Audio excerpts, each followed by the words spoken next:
بسم اللہ الرحمن الرحیم۔ حضرت عبداللہ بن مسعود رضی اللہ تعالیٰ عنہ لڑکپن کا زمانہ تھا، ابھی حد بلوغت کو نہ پہنچے تھے۔ لوگوں سے بہت دور مکہ معظمہ کے پہاڑی راستوں میں ہر روز اپنے آقا اور قریش کے سردار عقبہ بن ابی معیط کی بکریاں چرانے جایا کرتے تھے۔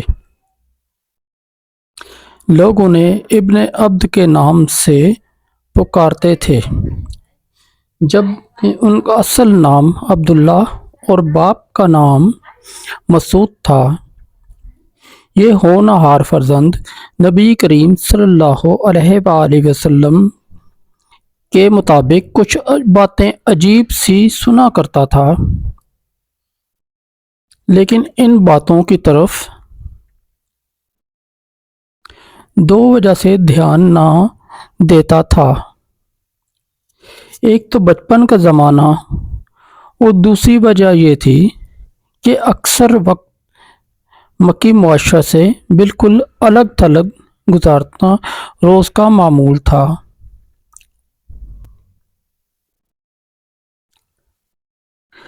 صبح سویرے اپنے آقا عقبہ کی بکریاں چرانے چلا جاتا اور رات کو واپس لوٹتا۔ ایک دن یہ مکی نوجوان یعنی حضرت عبداللہ بن مسعود کیا دیکھتے ہیں کہ وہ دو باوقار بزرگ ان کی طرف چلے آ رہے ہیں۔ وہ دونوں بہت تھکے ہوئے تھے اور پیاس کی شدت سے ان کے حلق اور ہونٹ خشک ہو رہے تھے۔ ان کے پاس آتے ہی دونوں نے سلام کیا اور فرمایا، عزیزم، ہمیں ان بکریوں کا دودھ پلاؤ تاکہ اس سے آتش پیاس بجھ سکے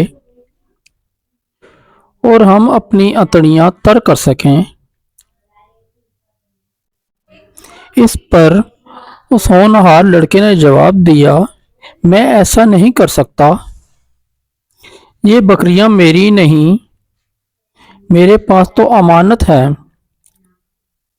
لیکن ان دونوں بزرگوں نے میرے اس بات کا برا نہ بنایا، بلکہ ان کے چہرے خوشی سے تمتما اٹھے۔ پھر ان بزرگوں میں سے ایک نے کہا، ہمیں کوئی ایسی بکری بتائیے جو بھی چھوٹی اور دودھ نہ دیتی ہو۔ میں نے ان کے قریب ہی کھڑی ہوئی ایک چھوٹی سی بکری کی طرف اشارہ کیا۔ ایک بزرگ آگے بڑھے، ایک ہاتھ سے بکری کی ٹانگ پکڑی اور دوسرا ہاتھ اس کے تھنوں کو لگایا اور ساتھ ہی وہ کچھ پڑھ بھی رہے تھے۔ میں نے بڑی حیرانگی سے ان کی طرف دیکھا، اپنے دل میں کہا، بھلا اتنی چھوٹی عمر کی بکریاں بھی دودھ دیا کرتی ہیں؟ لیکن میں نے دیکھا کہ تھوڑی دیر بعد بکری کے تھنوں میں دودھ اتر آیا اور دودھ بھی کثیر مقدار میں تھا۔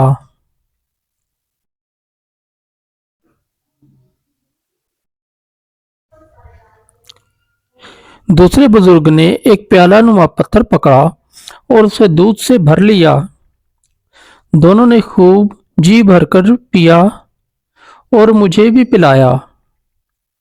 میں یہ منظر دیکھ کر حیران اور ششدر رہ گیا۔ جب اب تینوں خوب سیر ہو گئے تو اس مبارک شخصیت نے تھنوں کو حکم دیا کہ سکڑ جاؤ، تو وہ فوراً سکڑنے لگے، یہاں تک کہ اپنی اصلی حالت میں لوٹ آئے۔ اس موقع پر میں نے عرض کی، از راہ کرم مجھے بھی آپ یہ بابرکت کلام سکھا دیں۔ تو آپ نے فرمایا ابھی آپ بچے ہیں۔ یہی واقعہ حضرت عبداللہ بن مسعود رضی اللہ تعالی عنہ کو اسلام کی طرف مائل کرنے کا باعث بنا۔ کیا آپ جانتے ہیں کہ یہ مبارک انسان کون تھے؟ یہ رسول کریم صلی اللہ علیہ وآلہ وسلم کے رفیق خاص حضرت ابو بکر صدیق رضی اللہ تعالی عنہ تھے۔